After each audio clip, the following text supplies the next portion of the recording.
Hello and welcome back to the spell checker tutorial. This is part 2 called Import the Dictionary. In this video you will be learning how to create the import dictionary method, and this method will allow us to read a text file during runtime. The first thing that you're going to want to do is, because I forgot to tell you to build the project or file at the very end of the last video, so the first thing we're going to do is build solution. It will show up in the build dialog box down here, and this might take a little while because it's our first time building the project. But when it has this line right here, that means that it is good to go.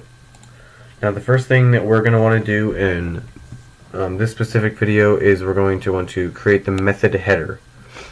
Now this method will help us import the dictionary, so we're going to give it an appropriate name. We're going to call this one vector of type string, obviously. Import dictionary, open close parentheses and semicolon. Now these open close parentheses mean that there are no parameters for the method. This is just the type of method it is. That means it will return a vector of a type string. So the next thing that we're going to want to do is we're going to come down here and we're going to actually make the actual method. So vector string import dictionary. So that's just the same thing. You can even copy and paste it if you really want to. And instead of a semicolon, we're going to do open close brackets, and we're going to tab down just a few times. Now the first thing that we're going to want to do in this method is we're going to create a temporary array or a vector, which is basically the same concept.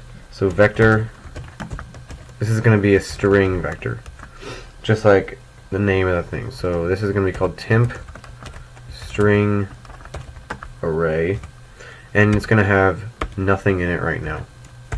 So we'll just create a comment that says to let us know what we're doing: create temporary string array.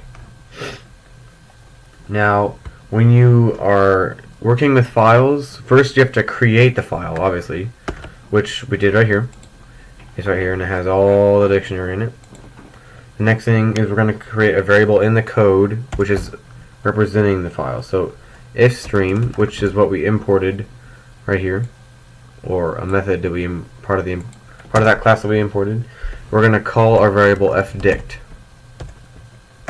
We're going to open fdict by saying fdict.open, and then we're going to tell it what file to open, so dictionary.txt. And if you accidentally renamed the dictionary.txt, then just put in these quotation marks exactly what it says right there. So this is opening the dict file. The next thing that we're going to want to do is check if there were any errors while doing that. So if fdict.fail, so this will check for a failure if the file doesn't exist, or there's nothing in there, or just something went wrong while opening it. We're going to tell the people who are using the program that there is an error opening file, and then in line. And then if that happens, then the rest of our program will not work at all.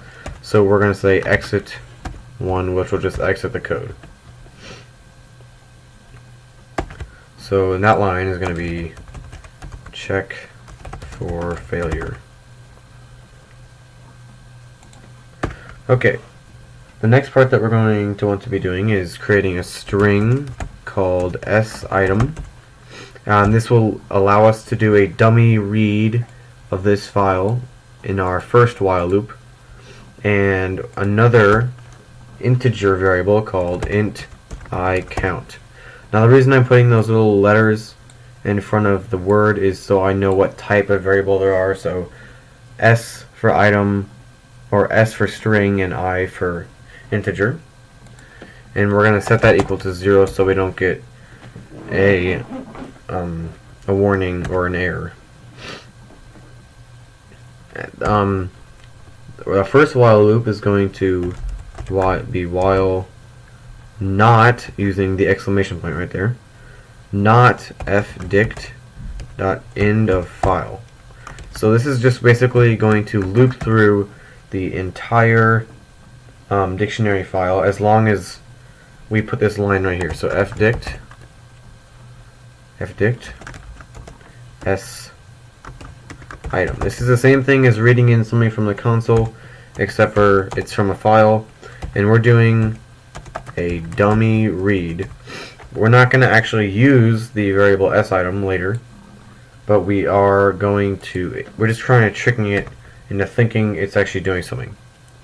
So and then we're going to do I count plus plus, which will just increment this by 1. Now what that lets us do, that I count, which is the main purpose of that while loop right there, is to let us know how many lines there are in the dictionary, which we know is around 118,000. But in case, I guess we could just hard code it, but in case you wanted to take like a word out there or it just changed somehow, we want to do that every single time so it doesn't create any errors later. So the next thing that we're going to do is resize temp string array by saying temp string array dot resize, and then we're going to use I count as our length that we're going to resize it to, and then we're going to set I count back to 0, and then before we can create another while loop that actually gets all the words in the dictionary and puts them into the temporary string array, we're going to have to rewind the dictionary. So fdict dot seek g, and then put 0 in there, and what that will do is rewind the pointer. Okay, so we're going to create a second while loop which has the same condition. So while fdict dot end of file, well actually while not, mess that up right there, while not fdict dot end of file, and then instead of doing a dummy read like we did up here, we're going to do a real read. So fdict, and then we're going to input that into the temp string array, and then we're going to, this is how we know what space to put it in the array. And then so it doesn't just keep on changing the same spot in the array, we're going to increment that by 1 every single time.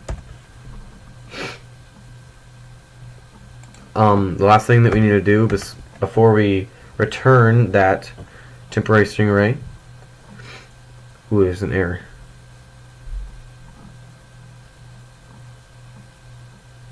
Oh, my bad.